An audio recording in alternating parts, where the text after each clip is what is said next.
بسم اللہ الرحمن الرحیم۔ جماعت ہفتم کے عزیز طلبہ کرام، السلام علیکم ورحمۃ اللہ وبرکاتہ۔ سبق ابتدائی طبی امداد کا تسلسل جاری ہے۔ الحمدللہ ہم اس سبق کی بلند خوانی کے ساتھ ساتھ مشق کے ابتدائی 4 سوالات کی تکمیل بھی کر چکے ہیں۔ مشق میں آپ کو کل 7 سوالات سوال نمبر 1 کے تحت دیے گئے تھے، جن میں سے 4 کے جوابات کل میں نے آپ کو اسی کاپی کی مدد سے تحریر کروا دیے تھے۔ آج ہم 5ویں سوال کی جانب بڑھ رہے ہیں۔ 5واں سوال ہے، کتاب ملاحظہ فرمائیں۔ کتاب میں صفحہ نمبر 43 پر آپ کو جو مشق دی گئی ہے، اس میں سوال نمبر 1 کے تحت 5واں سوال ہے، ڈوبنے والے شخص کو ابتدائی طبی امداد کیسے پہنچائی جاتی ہے۔ اسی طرح 6واں سوال ہے، اگر کوئی بجلی کی تار سے چمٹ جائے تو کیا کرنا چاہیے۔ اور 7واں سوال ہے، سوال نمبر 1 کے تحت آخری سوال، موصل اور غیر موصل اشیاء سے کیا مراد ہے۔ تو بیٹا آج بھی میں آپ کو اسی کاپی کی مدد سے سوالات کے جوابات کی جانب لیے چلتا ہوں۔ سوال نمبر 5 کا جواب دیکھیے بیٹا۔ جی بیٹا، سوال نمبر 5 اور 6 ماں جوابات کے آپ کے نگاہوں کے سامنے ہیں، آپ دیکھ رہے ہیں۔ 5واں سوال ہے، ڈوبنے والے شخص کو ابتدائی طبی امداد کیسے پہنچائی جائے۔ اس کا جواب جو میں نے یہاں تحریر کیا ہے، اسی طرز پر کتاب میں بھی مشق کے تحت موجود ہے جواب۔ آپ اگر چاہیں تو وہاں سے بھی دیکھ کر تحریر کر سکتے ہیں۔ جواب ہے، اگر کوئی شخص پانی میں ڈوب گیا ہو تو اسے پانی سے باہر نکال کر نبض دیکھی جائے۔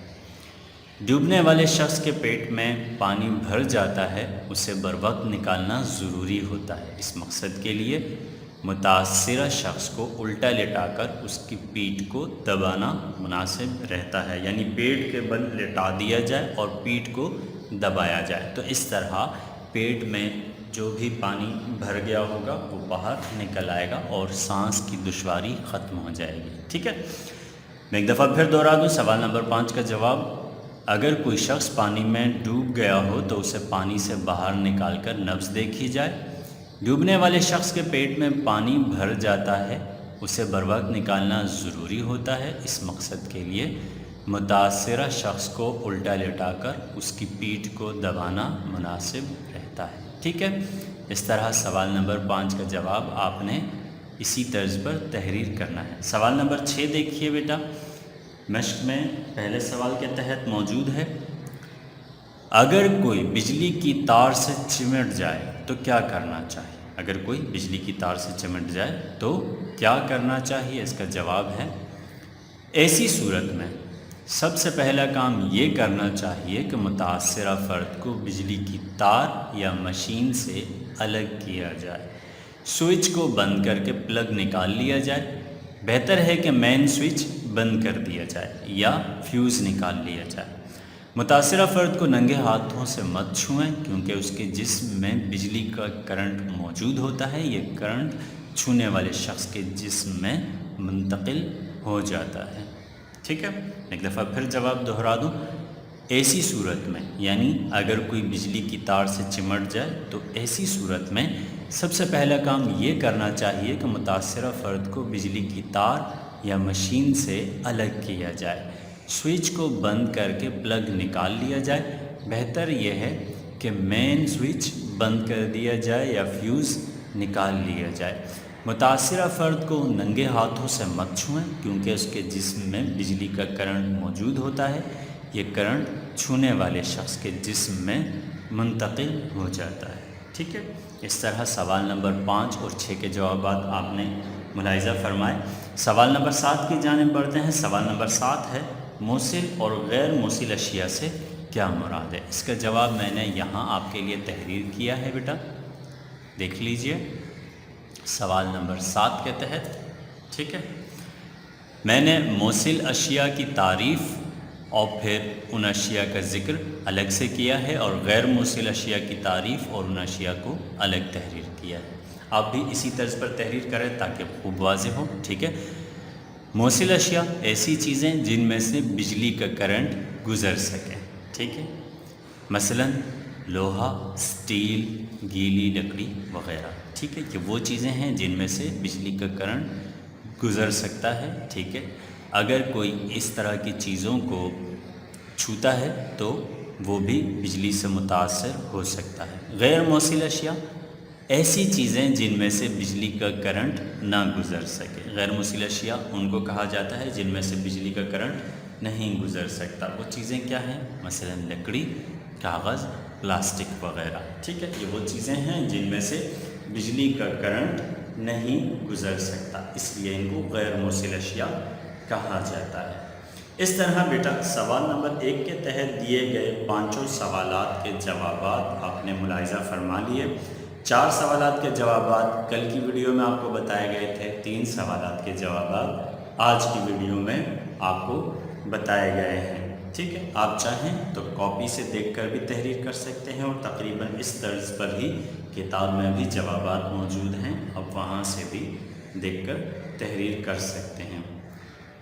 اب بڑھتے ہیں مشق کے دوسرے حصے کی جانب، حصہ معروضی کی جانب۔ حصہ معروضی کا آغاز سوال نمبر 2 سے ہوتا ہے، لیکن آپ اسی طرز پر سوالات تحریر کریں گے۔ آپ کو یاد ہوگا میں نے آپ کو بتایا تھا کہ ہم سوال نمبر 1 کے تحت دیے گئے تمام اجزاء کو نمبر وائز اپنی نوٹ بک میں تحریر کریں گے، جیسے کہ آپ کو اس کاپی سے اندازہ ہو چکا ہوگا۔ اسی طرح PDF فائل آج شیئر کی جا رہی ہے، آپ اس میں سے بھی دیکھ سکتے ہیں، اسی طرز کو وہاں بھی برقرار رکھا گیا ہے۔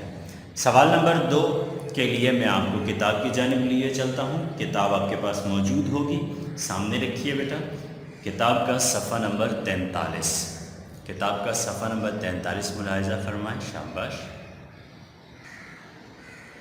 جی بیٹا۔ صفحہ نمبر 43 مشق آپ کے سامنے موجود ہیں۔ ہم حصہ معروضی کی جانب بڑھتے ہیں۔ سوال نمبر 2 سے حصہ معروضی کا آغاز ہوتا ہے۔ سوال نمبر 2 ہے، درست جواب پر درست کا نشان لگائیے۔ بیٹا چونکہ آپ نوٹ بک میں تحریر کر رہے ہیں، اور میں نے آپ سے کہا تھا کہ نوٹ بک میں تحریر کرتے وقت آپ انتخاب کے لیے دیے گئے آپشنز، انتخاب کے لیے دیے گئے الفاظ تحریر نہیں کریں گے، آپ صرف جملے تحریر کریں گے۔ تو آپ نے کیا کرنا ہے؟ آپ نے اس سوال کو کچھ تبدیل کر کے تحریر کرنا ہے۔ آپ اس سوال کو یوں تحریر کر سکتے ہیں کہ درست لفظ کا انتخاب کر کے جملہ مکمل کیجیے، ٹھیک ہے، درست لفظ کا انتخاب کر کے جملہ مکمل کیجیے۔ اب دیکھیے ان میں سے غیر موصل ہے لوہا، پیتل، تانبا یا لکڑی، ٹھیک ہے۔ آپ نے کیا کرنا ہے؟ اس جملے کو تحریر کرنا ہے، پھر اس کے آگے جو درست لفظ ہے وہ تحریر کرنا ہے۔ انتخاب کے لیے دیے گئے یہ 4 الفاظ ہر جملے کے ساتھ تحریر کرنے کی ضرورت نہیں ہے، اس سے آپ کا کام مختصر ہو جائے گا۔ سوال نمبر 3 دیکھیے بیٹا، فرسٹ ایڈ باکس میں موجود سامان کی فہرست بنائیے۔ فہرست کہا جاتا ہے لسٹ کو، ٹھیک ہے۔ تو فرسٹ ایڈ باکس میں کیا کیا سامان موجود ہوتا ہے یقیناً آپ کے بھی علم میں ہوگا، آپ دیکھتے رہتے ہیں، اسکول میں بھی موجود ہے، آپ کے گھر میں بھی ہوگا، ٹھیک ہے، ڈاکٹرز کے کلینکس میں بھی ہوتا ہے اس طرح کا ایک باکس۔ فرسٹ ایڈ باکس میں آپ کو بتا دیتا ہوں، عام طور پر مرہم ہوتی ہے، پٹی ہوتی ہے، اس کے ساتھ ساتھ کچھ ادویات ہوتی ہیں، ضروری ادویات، گولیاں ہوتی ہیں، قینچی ہوتی ہے، ٹھیک ہے۔ یہ وہ چیزیں ہیں جو فرسٹ ایڈ باکس میں لازماً شامل ہوتی ہیں۔ ایک دفعہ پھر دہرا دوں، مرہم، پٹی وغیرہ، ٹھیک ہے، اس کے علاوہ ضروری ادویات اور کچھ ضروری گولیاں، قینچی وغیرہ، ٹھیک ہے۔ سوال نمبر 4 دیکھیے، دیے گئے الفاظ کو جملوں میں استعمال کیجیے۔ دیے گئے الفاظ کو جملوں میں استعمال کیجیے۔ 6 الفاظ دیے گئے ہیں جن کو آپ نے جملوں میں استعمال کرنا ہے۔ ان الفاظ کی وضاحت میں پہلے بھی کر چکا ہوں، پھر بھی ایک دفعہ کر دیتا ہوں، ٹھیک ہے۔ بروقت، اس کا مطلب ہوتا ہے فوری طور پر یا علی الوقت، ٹھیک ہے، یعنی اپنے وقت مقررہ پر۔ کمر بستہ، کمر بستہ کا مطلب ہوتا ہے تیار ہونا، مستعد ہونا، ٹھیک ہے بیٹا۔ اس کے ساتھ لفظ ہے افاقہ، لفظ کیا ہے؟ افاقہ۔ افاقہ کا مطلب کیا ہے؟ افاقہ کا مطلب ہے شفا یاب ہونا، شفا یاب ہونا، شفا پانا۔ جائے حادثہ، مرکب لفظ ہے، جا کہتے ہیں جگہ کو، اور حادثہ تو آپ جانتے ہیں یعنی حادثے کی جگہ۔ نظام تنفس میں نے پہلے بھی وضاحت کی تھی، سانس لینے کا جو نظام ہے، ناک، منہ، پھیپھڑے وغیرہ، ٹھیک ہے۔ متاثرہ، متاثرہ کہتے ہیں اس شخص کو جو متاثر ہوا ہو، ٹھیک ہے۔ سوال نمبر 5 دیکھیے، سوال نمبر 5 ہے اعراب کی مدد سے تلفظ واضح کیجیے۔ میں یہ الفاظ پڑھ رہا ہوں، آپ میرے لہجے سے ہی تلفظ کا اندازہ لگا کر اعراب تحریر کر لیجیے۔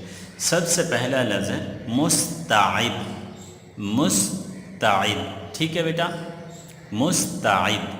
اس کے بعد جو لفظ ہے وہ ہے حتی الوسع، حتی الوسع، یاد رہے کہ واو پر پیش ہوگا، حتی الوسع۔ اس کے بعد جو لفظ ہے وہ ہے مستحق، مستحق، ٹھیک ہے۔ اس کے بعد جو لفظ ہے وہ ہے طلب، طلب، طلب۔ اس کے بعد تنفس، تنفس، ٹھیک ہے۔ اور اس کے بعد جو لفظ ہے وہ ہے ظاہر۔ اس طرح آپ نے تلفظ کے مطابق اعراب تحریر کرنا ہے۔ صفحہ نمبر 44 کی جانب بڑھتے ہیں بیٹا۔ جی بیٹا، صفحہ نمبر 44 آپ کے سامنے ہے۔ صفحہ نمبر 44 کی ابتدا سوال نمبر 6 سے ہو رہی ہے۔ سوال نمبر 6 ہے واحد کی جمع لکھیے۔ یہاں پر کچھ الفاظ دیے گئے ہیں جو بطور واحد کے مستعمل ہیں، آپ نے ان کی جمع تحریر کرنی ہے۔ سب سے پہلا لفظ ہے فرد، جس کی جمع ہے افراد۔ اس کے بعد لفظ ہے فرض، اس کی جمع کیا ہوگی بیٹا؟ جی ہاں، شاباش۔ آپ سوچ رہے ہوں گے فرد کی طرح اس کی جمع بھی افراز ہے، لیکن ایسا نہیں ہے، اس کی جمع ہے فرائض۔ اس کے بعد لفظ ہے شخص، اس کی جمع کیا ہے؟ یقیناً آپ جانتے ہیں، جی ہاں، اشخاص۔ حادثہ، اس کی جمع کیا ہے بیٹا؟ حادثات، شاباش۔ اور جسم، جسم، اس کی جمع کیا ہے بیٹا؟ اجسام۔ اور مقصد، لفظ ہے مقصد، اس کی جمع کیا ہوگی؟ شاباش، مقاصد، شاباش، بہت اچھے۔ اچھا بیٹا، اگلے سوال کی جانب بڑھتے ہیں۔ سوال نمبر 7۔ سوال نمبر 7 ہے دیے گئے الفاظ کے متضاد لکھیے۔ متضاد یعنی کہ ضد لکھیے، الٹ لکھیے، ٹھیک ہے۔ سب سے پہلا لفظ کیا ہے؟ تاریکی۔ تاریکی اندھیرے کو کہا جاتا ہے، ٹھیک ہے۔ تاریکی، اس کی ضد کیا ہے؟ روشنی، شاباش۔ باقاعدہ، باقاعدہ، اس کی ضد بے قاعدہ، شاباش۔ عوام، اس کی جمع، اس کی ضد کیا ہوگی بیٹا؟ خواص۔ عام، اس کی ضد ہوتی ہے خاص، عوام، اس کی ضد خواص، خ، واو، الف اور صاد، خواص، ٹھیک ہے بیٹا۔ اس کے ساتھ اگلا لفظ ہے کمی، اس کی ضد کیا ہوگی؟ زیادتی۔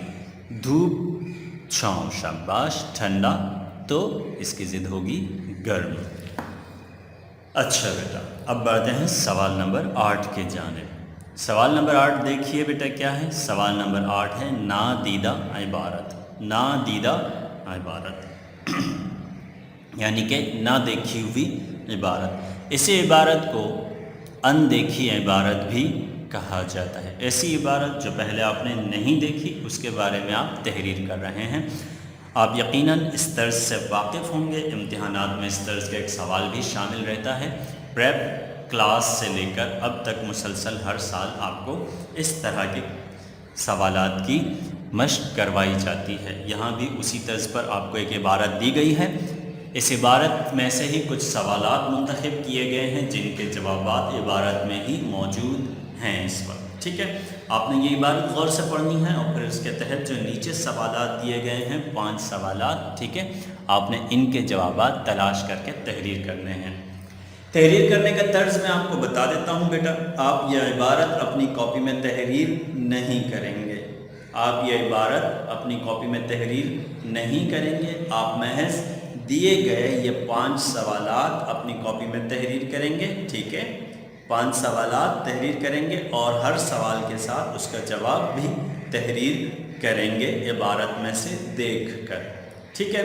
لیکن یاد رہے، میں خوب واضح کر دوں، یہ سوال نمبر 8 آپ مشق کے ساتھ تحریر نہیں کریں گے، آپ یہ سوال نمبر 8 حصہ قواعد میں تحریر کریں گے، ٹھیک ہے۔ یاد رہے گی یہ بات، سوال نمبر 8 آپ مشق کے ساتھ تحریر نہیں کریں گے، آپ حصہ قواعد میں نادیدہ عبارت کے عنوان سے تحریر کریں گے، اور آپ یہ عبارت نہیں لکھیں گے، آپ صرف یہ 5 سوالات مع جوابات کے حصہ قواعد میں لکھیں گے۔ اس طرح سبق ابتدائی طبی امداد اختتام پذیر ہوا۔ بیٹا آج آپ کو ایک PDF فائل دی جا رہی ہے، ٹھیک ہے، جس میں گزشتہ تقریباً تمام کام موجود ہیں، جس طرز پہ آپ کو دیا گیا تھا، آپ اس میں سے دیکھ کر کام تحریر کر سکتے ہیں۔ اگر آپ تحریر کر چکے ہیں تو پھر آپ اپنی کاپی کے مطابق اس کو دیکھ لیں، اگر آپ کا کیا ہوا کام اس کے مطابق ہے تو ٹھیک ہے، وگرنہ آپ اپنی غلطیاں وغیرہ اس سے دیکھ کر درست کر لیں، یعنی اپنے کام کی اصلاح کر لیں۔ چونکہ اسکولز انشاءاللہ کھلنے والے ہیں جلد ہی، انتظار کی گھڑیاں ختم ہونے کو ہیں، لہٰذا بیٹا آپ کا تمام کام فوری طور پر مکمل ہو جانا چاہیے۔ اب تک اگر آپ کے کسی کام میں کوئی کوتاہی ہے، کوئی کمی باقی ہے، تو آپ اسے آج ہی مکمل کر لیجئے، کم از کم PDF فائل سے آپ مدد ضرور لے سکتے ہیں، ٹھیک ہے۔ اپنی دعاؤں میں یاد رکھیے گا، کوشش کیجیے گا کہ جب آپ اسکول آئیں تو آپ کا تمام کام مکمل ہو۔ السلام علیکم ورحمۃ اللہ وبرکاتہ۔